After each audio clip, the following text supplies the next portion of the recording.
Nggak cuma sampai di situ aja nih, siap dibunuhnya, diperkosanya lah mayat si Rene tadi, lalu dia mencoba menggigit bagian tubuh si Rene. Hai semuanya, terima kasih udah memilih video ini. Balik lagi bersama aku Putri Nabila. Kali ini aku mau ngebahas lagi salah satu killer series yang berasal dari negeri Sakura, Jepang. Kayaknya kalian semua udah pasti tahu lah ya, Jepang itu gimana. Negara maju, negara yang bagus, indah, dan memiliki culture yang aku pribadi sih cukup takjub ya sama culture atau budaya Jepang. Nah, tapi Jepang gak hanya memiliki culture yang beragam aja nih, Siapa sangka Jepang pernah digemparkan dengan seorang pria kanibal yang membunuh dan pelakunya bukan ditangkap, malah dibebaskan, bahkan menjadi seorang entertain. Bahkan bukan hanya menggegerkan Jepang aja nih, sampai dunia pun gempar dengan kelakuan si pria ini. Sampai band papan atas dunia yaitu The Rolling Stones ikut serta menceritakan kisah ini lewat salah satu lagu mereka yang berjudul Too Much Blood. Siapakah dia? Oke, tanpa berlama-lama langsung aja kita let's jump to the video. Issei Sagawa adalah pria yang berasal dari Jepang. Ia lahir di Kobe, prefektur Jepang pada tanggal 26 April 1949. Ia dilahirkan secara prematur, bahkan ukuran tubuhnya hanya sebesar telapak tangan ayahnya saja.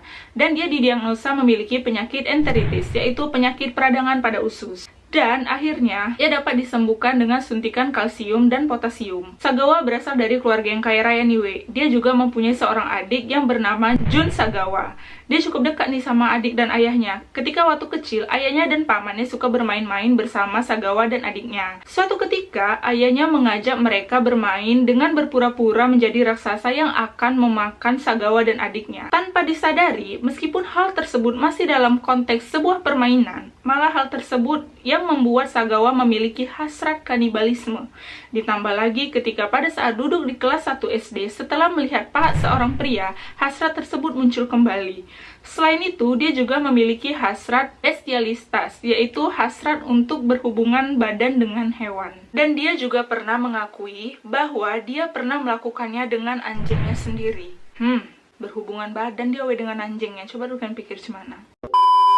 Saat beranjak dewasa, Sagawa juga memiliki hasrat kanibalisme kepada seorang wanita. Dia suka berimajinasi sendiri nih, membayangkan dia sedang makan daging wanita, dan wanita yang dia bayangi itu adalah artis-artis luar negeri yang berparas cantik. Nah, ketika Sagawa berusia 24 tahun, ia pernah mengikuti seorang wanita Jerman yang pada saat itu pulang ke apartemennya. Lalu, ketika wanita itu sedang tidur, dia mengintip dan berhayal untuk memakan daging wanita tersebut. Karena udah gak tertahankan lagi nih sama dia, didobraknya pintu kamar si wanita ini. Wanita ini pun langsung terbangun dan mencoba melakukan perlawanan. Tapi Sagawa malah mendorongnya sampai wanita ini jatuh ke lantai. Kemudian, Sagawa ditangkap polisi atas dakwaan melakukan percobaan pemerkosaan. Nah, karena yang kayak ku bilang di awal tadi nih, bapak si Sagawa ini kan orang berduit. Jadi dia meminta si wanita itu untuk mencabut laporannya dan memberi wanita tersebut sejumlah uang. Mau pula si cewek ini, mungkin banyak uang yang dikasih bapak si Sagawa ini sama dia kan, makanya dia mau aja gitu. Pada 1977, usia Sagawa pada saat itu 27 tahun. Ia pindah ke Prancis untuk mengejar gelar PhD-nya, jurusan Bahasa dan Literatur di Universitas Sorbonne, Paris. Bahkan, Sagawa sempat bekerja sebagai penulis di sana selama beberapa tahun nih, Selama tinggal di sana, hampir setiap malam dia membawa pelacur ke apartemennya. Pada 11 Juni 1981, Sagawa yang saat itu berusia 32 tahun mengundang teman sekelasnya yaitu Rene Hardeval untuk makan malam di apartemennya di 10 Rue Erlanger dengan dalih menerjemahkan puisi untuk tugas sekolah nih, Sesampainya di apartemennya, duduk lah si cewek ini tadi kan, baru buka buku dia nih kan, mesti buka buku dia nih kan. Langsung si Sagawa menembak leher si Rene pakai senapan dari belakang. Seketika Rene pun langsung meninggal. Nggak cuma sampai di situ aja nih, siap dibunuhnya, diperkosanya lah mayat si Rene tadi, lalu dia mencoba menggigit bagian tubuh si Rene. Tapi giginya nggak cukup tajam, sehingga dia keluar sebentar untuk membeli pisau daging. Siap beli pisau nih, dipotong-potongnya lah bagian tubuh si Rene, termasuk maaf ya payudaranya, betisnya, bibirnya, dan wajahnya. Udah dipotong-potongnya nih dimakannya lah payudara dan wajah si Rene tadi. Udah lain masih Sagawa ini ku tengok macam gak ada makanan lain dia buat. Apa gak ada makanan lain? Begitu banyak makanan lain di luar negeri sana yang enak-enak kan, bisa payudara wanita yang dimakannya. Aku entah lah si Sagawa ini Yang lebih psikopatnya lagi, sambil makan daging Rene diabadikannya dalam sebuah jepretan di fotonya Mak berasa mukbang bah si kawan ini. Siap dimakannya kan we, disisakannya we bagian-bagian tubuh lain si Rene ke dalam kulkas. Ia kemudian berusaha untuk membuang tubuhnya di sebuah danau di Bois de Boulogne. Tapi kegep dia we sama polisi dan dia pun ditangkap sama polisi Prancis. Kepolisian Prancis melakukan penggeledahan di apartemen milik Rene Hardeval dan menemukan sisa-sisa dagingnya yang telah dimasak dan kartu identitas Rene Hardeval. Ketika ditangkap, dia membawa 2 koper. Koper-koper itu berisi bagian-bagian tubuh Rene yang dipotong-potong nih we. Seketika Jepang pun digemparkan dengan kejadian ini. Pada saat itu berita Sagawa muncul di mana-mana nih we. Nah, karena ayah Sagawa adalah orang kaya, ayah Sagawa menyediakan pengacara kondang untuk pembelaannya. Sagawa hanya ditahan selama 2 tahun sambil menjalani pemeriksaan oleh psikolog di sana.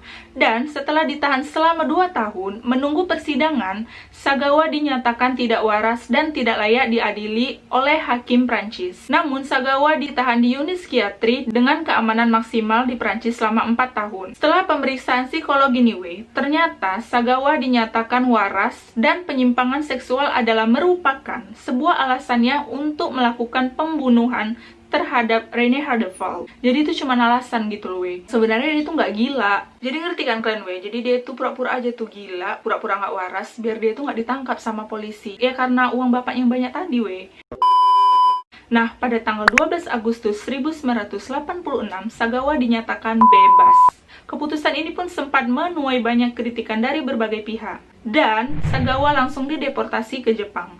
Setibanya di Jepang, Sagawa dikirim ke tempat rehabilitasi mental di rumah sakit Matsuzawa, Tokyo. Psikiater yang menangani Sagawa mengatakan, si Sagawa ini menderita personality disorder, tapi dia masih waras. Nah, tadi kan pas di Prancis dia dibilang nggak waras kan, we? Makanya dia nggak bisa ditahan polisi. Ternyata dia masih waras. Dan harusnya dia bisa bertanggung jawab atas pembunuhan yang dilakukan. Namun, pihak kepolisian Prancis gak mau membantu pihak kepolisian Jepang dengan alasan kasus tersebut sudah ditutup.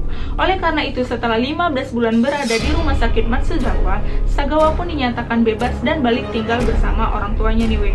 Dan sampai sekarang Sagawa itu masih bebas tuh, berkeliaran dia di mana-mana. Gak takut dia untuk dipenjara. Terus we, selama dia masih di unit psikiatri, Sagawa rajin menulis novel. Novel ini menceritakan tentang kanibalisme Sagawa. Di situ dia menulisnya secara komplit we. Dan yang anehnya lagi, novel dia ini menjadi happening dan bestseller di 2 negara, yaitu di Prancis dan di Jepang. Karena kisah kanibalismenya, Sagawa menjadi terkenal. Ditambah lagi dengan novel hasil karyanya yang berjudul In the Fog, yang bestseller menghantarkan dia menjadi orang yang cukup terkenal. Sampai ada produser film dewasa yang menawarkan dia untuk menjadi aktor dalam sebuah film dewasa yang berunsur kanibalisme. Gak hanya itu Sagawa juga sempat menjadi seorang pembicara di beberapa universitas. Selain itu, dia juga menulis review-review tentang restoran-restoran untuk sebuah majalah di Jepang. Dan dia bahkan kerap muncul di acara masak-masak di mana dia mempertontonkan ketika dia memakan daging mentah tersebut we. My god.